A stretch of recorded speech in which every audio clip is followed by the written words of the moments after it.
Assalamualaikum warahmatullahi wabarakatuh. Kembali lagi dengan saya Priyadi Hafidudin di podcast OMG, obrolan milenial religi. Di sini saya tidak sendiri, ditemani oleh teman saya sekelas, teman seperjuangan, teman sehidup semati, yaitu Saudari Nabila Pirginisa. Apa kabar Ibu Hajah? Alhamdulillah baik. Halo semuanya, gimana nih yang ngedengerin? Apa kabar semuanya? Semoga sehat selalu ya, terus dijauhkan dari virus-virus corona. Bener gak Kang? Iya, amin ya rabbal alamin. Semoga di tengah pandemi ini juga kita tidak luluh atau tidak luntur semangat dalam beribadah, ya Bu Hajah. Di sini kita ada bahasan atau satu poin topik utama, yaitu adab seorang istri. Aduh, gimana nih? Aku aja belum menikah. Ya mungkin ini menurut sharing aja kali ya, sharing sambil berdialog. Terus ngebahas harus kayak gimana aja nih. Semoga jadi pelajaran juga. Langsung saja mungkin ya Bu. Apa saja sih menurut ya kaidah Islam adab-adab istri terhadap suami itu tuh Bu? Boleh langsung saja, biar nanti sesudahnya kita tanya jawab.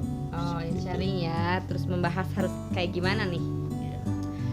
Nih ada menurut Imam Al-Ghazali dalam kitabnya yang berjudul Al-Adab fi Din dalam Majmu'ah Rasail Al-Imam Al-Ghazali Kairo Al-Maktabah atau Fiqh halaman 442 menjelaskan tentang adab istri terhadap suami sebagai berikut.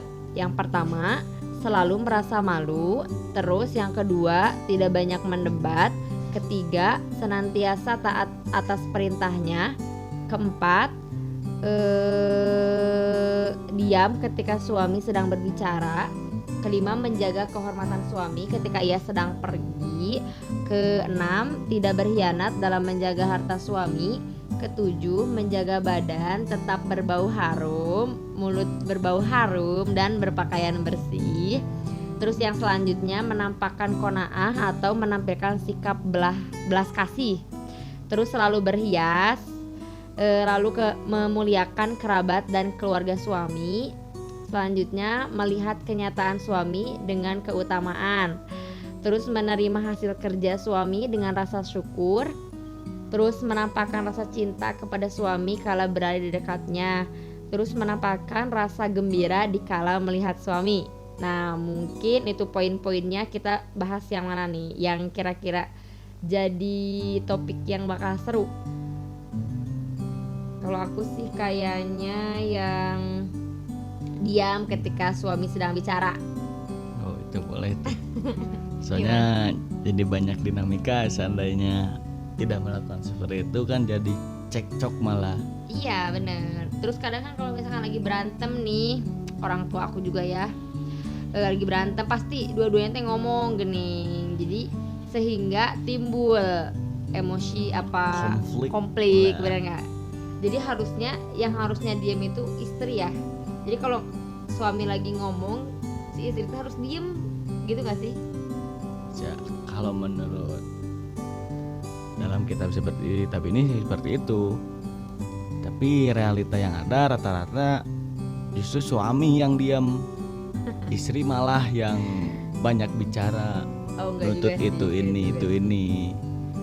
Lihat realita lapangan gitu Bu. Ya mungkin itu mah susis ya, suami takut istri. Jadi dia kalau misalkan istrinya lagi marah-marah, suaminya diem nurut. Tapi emang kebanyakan kayak gitu sih, bener. Terus nih, adab istri kepada suami atau taat atas perintah suami. Nah ini kadang realita kenyataannya nih, taat atas perintah suami itu kayaknya susah gitu ya. Kayak di film-film di Indosiar gitu kan, rata-rata si istrinya tidak mau menuruti perintah suami, bener gak sih?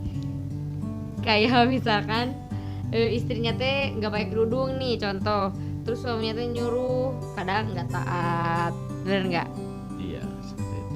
Terus apa lagi coba di pandangan cowok? Kalau dari pandangan cowok sendiri melihat apa tuh taatnya seorang istri terhadap suami emang harus apa ya, harus tetap dipertahankan. Karena kenapa? Karena dari pertama kita menikah pun kan ada apa tuh, ada 4 cara misalkan seorang laki-laki ingin menikahi orang perempuan tuh. Pertama, lihatlah agamanya. Kedua, lihatlah keturunannya. Ketiga, lihatlah hartanya. Keempat, lihatlah kecantikannya. Seandainya dari keempat itu tidak ada, pilihlah yang paling leheng, atau apa leheng itu bahasa Indonesianya, Mendingan paling mendingan, yang mendekati. yang paling mendekati dari agamanya. Nah di sini berarti kalau misalkan istri yang enggak taat, ataukah sebaliknya malah suami yang taat, mungkin kalau suami mah menghargai, tapi rata-rata justru suami yang ungkelig dan rata-rata malah membela mati-matian istri. Sebenarnya kalau masuk akal dibela mah harus nggak apa-apa, cuman ini mah rata-rata teka harti geninganannya. Jadi Ya jadi nggak jelas gitu membela si istrinya teh tepugu. Masa lagi main game Jawa membela istri, kan itu beda, tidak seluar, tidak fair lah. Harus ada. Terus nih yang paling apa ya, sangat bukan fenomenal ya. Tadi ada saya ini yang mana ini coba? poin nomor 8 Bu. Bagus. Soalnya saya pernah nih Bu, gimana, pernah punya teman ini satu kelas gitu. Iya, pas ngobrol dengan saya emang dia cantik, cantik menarik lah. Cuman saya jadi ilfil pas dia ngobrol. Jadi apa tuh pas ngobrol tuh apa aura yang keluar dari mulutnya rada lagi saum mungkin ya, apa nyedak gitu Bu. Jadi saya jadi ilfil gitu Bu. Itu gimana Bu? Nah kan di sini juga tetap harus, jadi sebagai seorang istri itu harus katanya menjaga badan agar tetap wangi, terus mulut agar tetap wangi, terus berpakaian bersih. Nah mungkin itu juga ya. Jadi kalau misalkan ada suatu hal yang menyengat, apa yang mengeluarkan bau-bauan, jadi nanti si suaminya itu menimbulkan tidak nyaman bagi orang terdekat di dekat kita. Nah mungkin itu salah satu contoh yang tadi, meskipun itu bukan istri ya, tapi wanita. Berarti bukan hanya istri, semua wanita juga harus menjaga badannya biar tetap wangi, terus mulutnya biar tetap wangi, berpakaiannya bersih. Jangan malah kalau realita sekarang kayak suami nih datang ke rumah istrinya teh bau bawang, pakai daster. Itu nggak apa-apa kalau pakai daster, cuma kelihatan teh bersih gitu. Jadi jangan sampai kalau misalkan mau jalan-jalan keluar yang notabene dilihat sama orang, seorang istri apa wanita itu terlihat cantik apa gimana, tapi kalau di hadapan seorang suami ataupun laki-laki yang sudah mahromnya ya suami berarti ya, kita tuh istilahnya gimana ya, randutut bukan apa tuh ya bahasa Indonesianya teh, jadi Kurang menarik. iya apa adanya gitu. Jadi kan nah itu teh apa salah satu penyebab suami itu mencari lagi wanita yang lebih indah. Nah itu jadi itu jadi motivasi sebenarnya untuk para tidak suami. bisa, itu parah banget sih. Tapi kadang ada juga yang misalkan udah cantik, wangi, tapi suaminya tetap selingkuh. Itu gimana pendapat Ya Bapak? mungkin ada hal seperti ini, seperti misalkan kayak tadi tentang yang apa bau mulut mungkin ya, yang terkadang kan suami pun ingin menjaga perasaan seorang istri. Jadi tidak mau misalkan jual di depan, mah misalkan atau Bu itu mulutnya bau misalkan, kan jadi ntar si istri teh walaupun iya walaupun si istri mungkin jadi pelajaran atau jadi ya buat ada perbaikan diri, tapi di sisi lain tapi nanti malah seorang timbul suami cekcok itu, gak sih? iya bisa jadi teman daripada ada konflik atau mendingan kepoe suami bisa seorang laki-laki rata-rata seperti itu, tidak apa tuh tidak di depannya mengeluarkan bukan kejelekan aja kejelekan mungkin ya, kejelekan seorang istri itu atau si cewek yang dia suka itu terkadang ya dia merasa mending kene udah lebih baik saya aja yang merasakan, jangan diutarakan, takutnya ada sakit hati atau enak gimana juga mungkin ya takutnya. Nah itu gimana Bu menanggapi seperti itu? Gak tahu sih kalau itu mah ya mungkin emang kan dalam apa namanya hadisnya juga ada anadopatu minal iman, kebersihan sebagian dari iman. Nah berarti kita juga sebagai wanita atau laki-laki pun sama mungkin ya, harus tetap menjaga kebersihan badan, apa namanya pakaian ataupun yang lainnya, jangan sampai terlihat kotor lusuh. Walaupun hadis itu doib ya Bu, Nggak apa-apa kalau misalnya itu dalam doib kebaikan. gak hadis ya Bu. Iya gitu. Anda jangan mengajak berdebat ya. Ini podcast. Terus ada juga nih, adab istri kepada suami itu menampakkan qanaah. Apa Jadi itu qanaah itu menerima atau merasa cukup dengan apa yang didapatkan oleh suami. Nah, istri tidak boleh menuntut lebih dari apa yang mampu diberikan suami kepadanya. Jadi jangan sampai misalkan suami mampunya ngasih segitu terus istrinya tuh nggak nerima malah menuntut gitu kan. Banyak juga yang kayak gitu, apalagi kan sekarang lagi corona nih, pasti bidang ekonomi semua orang pasti lagi menurun. Nah jangan sampai istri jadi dia itu kayak misalkan kok ini kurang sih, kan kita butuh gini. Nah itu kan nanti suaminya malah pusing nantinya, benar nggak sih? Gimana nih terhadap pandangan laki-laki kalau istrinya banyak nuntut nih meskipun bapak belum menikah, kalau misalnya mendapat istri yang seperti itu kayak gimana nih? Ya saya mau cari yang lain. Kalau saya Kan ini udah jadi istrinya, masa langsung jadi ya istri yang banyak menuntut, sebetulnya saya akan menelaah dulu apa tuntutan seorang istri terhadap saya yang merasa laku suami, dikarenakan mungkin yang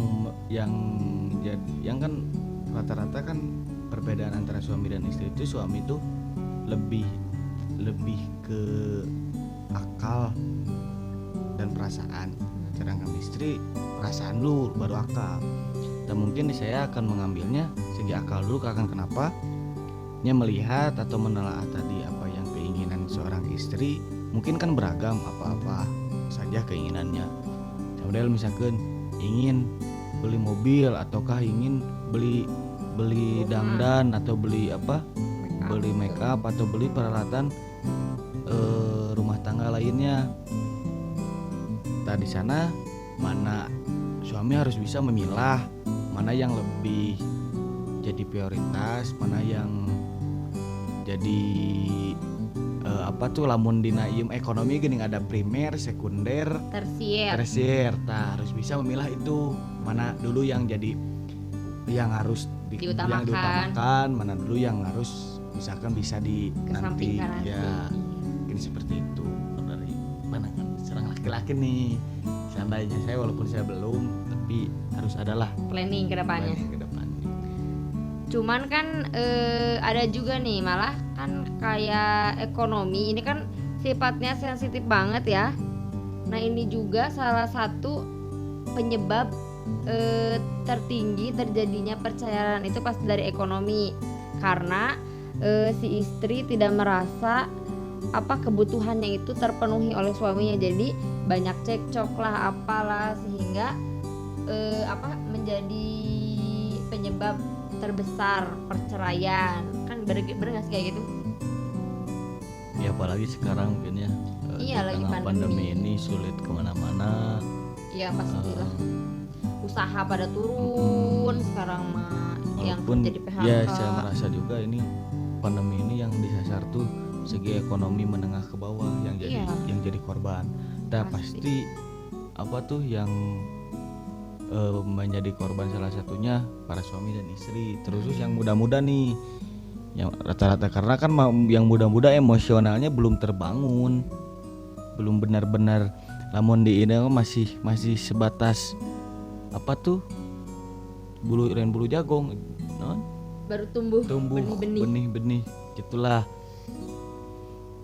Ya mau gak mau harus sih paham balik lagi ke situ sih, karena ya suami dan istri itu apa ya, lamun dalam Islam juga kan setengahnya beribadah atau setengahnya agama Islam teh ada di pasangan suami istri. Jadi harus selalu apa namanya, berarti sebagai istri tuh jadi menerima, nggak boleh sampaikan kak menuntut hal-hal yang sifatnya tersier, misalnya gara-gara tetangga nih punya motor baru jadi ikut pengen beli motor baru, kan kebanyakan kayak gitu ya. Jadi kapal panasku sama tetangga kan itu gak baik ya, jadi malah nanti suaminya yang stres sendiri, bener gak sih? Terus yang mana? Terus menerima hasil kerja suami dengan rasa syukur. Nah ini ada keterkaitannya sama yang tadi, bener nggak? Sama ini nih yang poin yang mana? tadi kan menerima, sambung juga sama menampakkan rasa gembira saat melihat suami. Soalnya banyak kasus juga nih Bu, terkadang terus anak ataupun istri juga terkadang bukan sosok bapak atau sosok suami yang gembira saat melihat tuh, malah anaknya. apa yang dibawa oleh suami, kan bawa uang atau kok bawa martabak sekalipun. Iya, itu dulu waktu Nah, kecil. rata-rata itu gimana itu menyikapinya? Karena sebenarnya mungkin nggak tahu juga sih, cuman emang ini tuh hal kecil cuman jarang diperhatikan, bener nggak sih? Jadi kayak sebenarnya mungkin seorang suami itu perlu lah kayak gini, cuman ini tuh hal kecil yang ya udahlah nggak usah gitu gini. Kadang-kadang ya suaminya datang ya udah biasa aja gitu, nggak apa namanya, kan kalau misalkan Rasulullah sama istrinya ketika Rasulullah datang langsung disambut gitu harusnya. Cuman kan kalau melihat ke lapangan yang ada, realita yang ada, jarang yang kayak gitu. Malah kebanyakan misalnya suaminya datang kerja, istrinya lagi gosip sama tetangga, pasti kan kayak gitu, benar nggak sih? Jadi kalau nanti nih menjadi seorang suami, mau nggak digituin? Boleh. Kok boleh?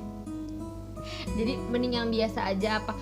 Kan tapi kadang-kadang kalau pengantin baru suaminya datang suka abang pengantin baru teh ya, jadi kan suka langsung gabruk juga sih. Jadi apa namanya, oh ini mau minum apa, makan apa, nih pas kayak gitu, bener nggak sih? Iya, masih ada romantisnya. Iya, cuma kan kalau udah lama ya udah, apalagi punya anaknya 3 apa gimana, kan melihat realita yang ada pasti ya udahlah biasa aja gitu. Oke, terima kasih Ibu. Jadi pesan untuk istri nih pada suami seperti apa Ibu? Terakhir Apa ya? Mungkin pesannya jangan melupakan hal-hal kecil yang padahal itu teh sebagai bumbu-bumbu, bukan bumbu-bumbu sih, malah yang bikin mempererat hubungan suami istri gitu. Jangan sampai abang suami istrinya udah lama jadi ya udah biasa aja, kan harusnya tetap diperlakukan sebagai suami yang seharusnya gitu. Semoga kita semua menjadi istri solehah dan suami yang soleh ya. Amin. Nah mungkin cukup sekian ya. Jadi pesannya tuh tadi alhamdulillah, mungkin pesannya dari Ibu Nabila. Jadi ya lu jangan lupakan hal yang kecil, karena kacugak tuh ku paku bukan ku gunung gitu. Oke, terima kasih untuk teman-teman podcast semuanya, podcast OMZ. Saya Freda Abdudin. Mohon maaf apabila banyak tutur kata yang salah. Ditutup dengan doa, Robbana atina fid dunya hasanah wa qina adzabannar. Assalamualaikum warahmatullahi wabarakatuh.